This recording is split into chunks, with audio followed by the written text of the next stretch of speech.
Welcome, dear storyteller. Settle in, take a breath, and let your imagination drift back past the hum of modern cities.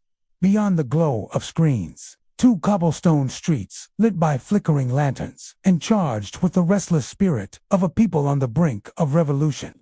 Today, we journey to a cold March evening in 1770, to a place where snow still clung to the corners of Boston's narrow alleys, and where 8 British soldiers and a crowd of angry colonists would collide in an event that changed the course of American history. This is the story of the Boston Massacre.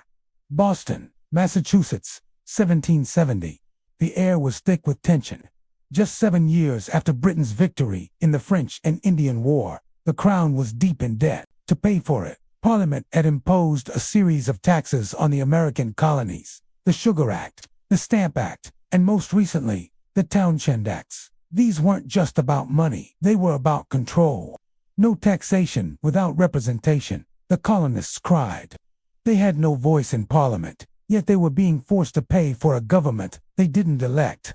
British troops had been stationed in Boston since 1768, not as protectors, but as enforcers. Over 2,000 redcoats in a city of just 16,000 residents. Imagine that. 1 soldier for every 8 civilians. They patrolled the streets, took up space in taverns, competed for jobs with local laborers, and often clashed with townsfolk. Resentment simmered like a pot left too long on the fire. On the evening of March 5, 1770, that pot boiled over. It began with a simple insult. A young apprentice named Edward Garrick stood outside the custom house on King Street, today's State Street, and loudly mocked a British officer, Captain Lieutenant John Goldfinch, accusing him of not paying a local wigmaker. Private Hugh White, standing guard nearby, told Garrick to be quiet. When Garrick persisted, White struck him with the butt of his musket. Word spread fast in Colonial Boston. Within minutes, a crowd gathered angry, shouting, throwing snowballs, ice chunks, and oyster shells at Private White. He retreated to the steps of the custom house and called for help. Soon, Captain Thomas Preston arrived with 7 other soldiers, forming a tight semicircle in front of the building, their bayonets fixed, their nerves frayed. The mob grew louder. "Fire! Fire if you dare!" they taunted. Some hurled clubs and stones. One sailor, Crispus Attucks, man of African and Native American descent, formally enslaved it at the front, urging others forward. He may have struck a soldier with a piece of wood. Chaos swirled in the icy twilight. Then a shot rang out. No one knows who fired first, but once that first musket cracked through the cold air, others followed. In less than 10 seconds, the soldiers unleashed a volley into the crowd. When the smoke cleared, 5 men lay dying or wounded on the bloodstained snow. Crispus Attucks was the first to fall, shot twice in the chest. Samuel Gray, a rope maker, died instantly with a bullet to the head. James Caldwell, a sailor, was struck while fleeing. Samuel Maverick, just 17 years old, succumbed to his wounds the next morning, and Patrick Carr, an Irish immigrant, lingered for 2 weeks before passing away. The Boston Massacre, as it would soon be called, was not a battle. It was a tragedy born of fear, anger, and misunderstanding. But in the hands of skilled propagandists like Samuel Adams and Paul Revere, it became something far more powerful, a symbol. Revere, silversmith and patriot, quickly produced an engraving titled **The Bloody Massacre, perpetrated in King Street**. It depicted orderly British soldiers, commanded by Captain Preston, firing deliberately into a peaceful, unarmed crowd. The image was wildly inaccurate: no snow, no thrown objects, no aggression from the colonists, but it spread like wildfire through newspapers and pamphlets. It stirred outrage across the colonies and turned public opinion sharply against British rule. Yet justice, surprisingly, followed swiftly and fairly. Captain Preston and the 8 soldiers were arrested and put on trial. In a bold move that stunned many patriots, John Adams, the future 2nd President of the United States, agreed to defend them. "Facts are stubborn things," he declared in court.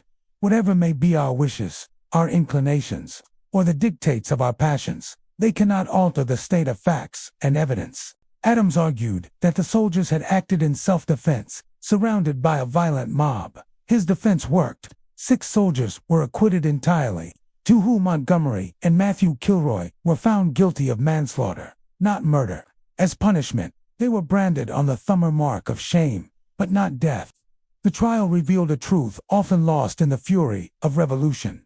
Even in times of deep division, the rule of law could prevail. Adams later wrote that defending the soldiers was one of the best pieces of service I ever rendered my country. In the aftermath, Britain repealed most of the Townshend Acts except the tax on tea.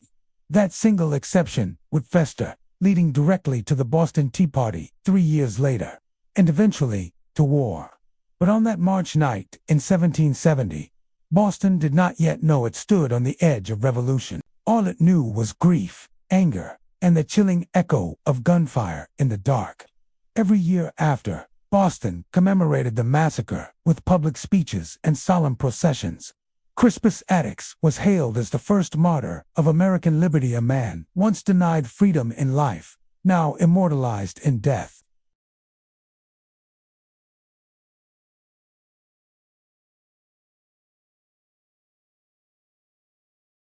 And people of color who risked everything for a future they might never see. The Boston Massacre didn't start the American Revolution, but it lit a fuse. It transformed abstract grievances into human suffering. It gave patriots a rallying cry, and ordinary people a reason to believe that change was not only possible, but necessary. Today, if you walk down State Street in downtown Boston, you'll find a circle of cobblestones embedded in the pavement marked Boston Massacre site. Tourists pause, read the plaque, and imagine the scene. But the real power of that spot isn't in the stones, it's in what it represents. The moment when words failed, violence erupted, and a nation began to awaken. And so, dear listener, we leave the snow-dusted streets of 1770 behind, but not before carrying its lessons forward.